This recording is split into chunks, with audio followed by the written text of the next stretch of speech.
I'm Carol Walker, Executive Director of the East Hawaii Cultural Center, a nonprofit established in Hilo 50 years ago with the mission of giving artistic and cultural expression to the diverse voices of our local community.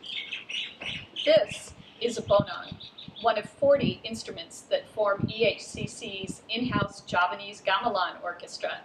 Decades ago, this shed was the police chief's garage, behind the courthouse and the police station. In 1980, the old station was transformed when the county turned it over to a consortium of art lovers with a vision to host culture and the arts for our Big Island community. The gallery is our flagship and our face to the community. In recent years, we've hosted an annual women's exhibition. Last year, it featured legendary feminist artist Mayumi Oda, who shared the story of her journey from Japan to New York, where she was part of the 1960s civil rights movement, and her eventual destination here on the Big Island, where she created her profound Goddess series. Our annual Native Hawaiian exhibitions have offered a platform for Indigenous artists Carl Pau, Bernice Akamini, Keith Tallett, and many more. We are more than just a platform for Hilo. Our exhibition, Idiosyncratic Fields, invited artists from West Hawaii to explore notions of personal space. In celebration of LGBTQ month, Andre Kramar's haunting conceptual photography challenged our perspectives on identity within our communities and within ourselves. Through Kathy Cunningham's fleeting glances, self-reflections, we moved from simply displaying art on walls to utilizing our gallery as a projection field in which astonishing light sculptures became palpable. EHCC also showcases performing arts.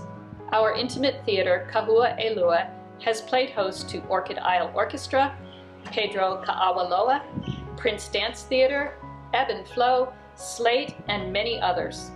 The Hilo community players have used our facilities to produce a wide variety of theatrical offerings, notably Shakespeare in the Park, which is presented in Kalakaua Park across from our front door. Recently, renowned director Larry Reitzer has joined us as resident theater director.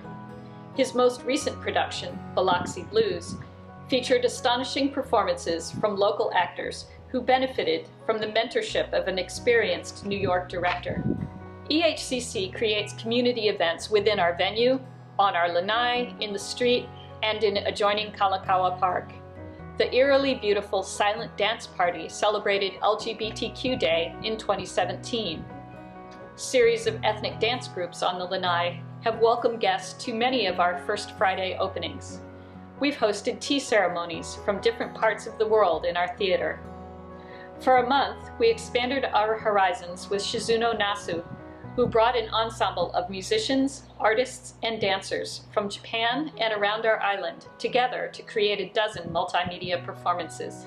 Closest to our hearts is always our education program, led by Hilo graphic artist and educator Kelly Miyazu.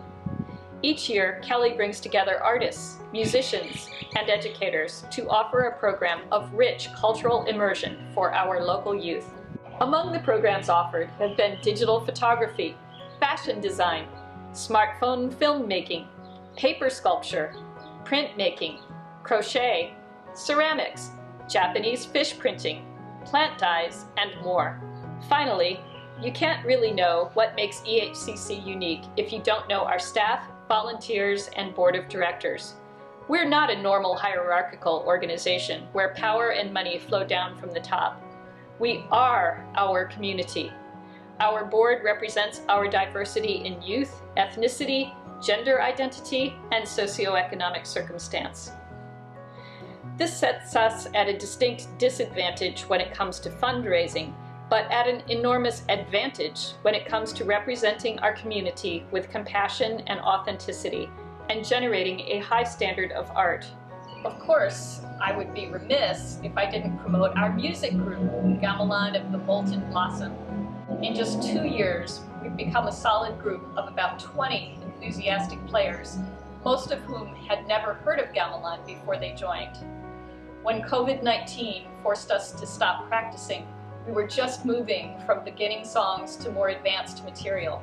Speaking of the pandemic, We all know what a devastating impact it is having on our community. EHCC has been affected too. Our revenue comes almost entirely from performing arts, workshops, and gallery sales, all of which have ground to a complete stop.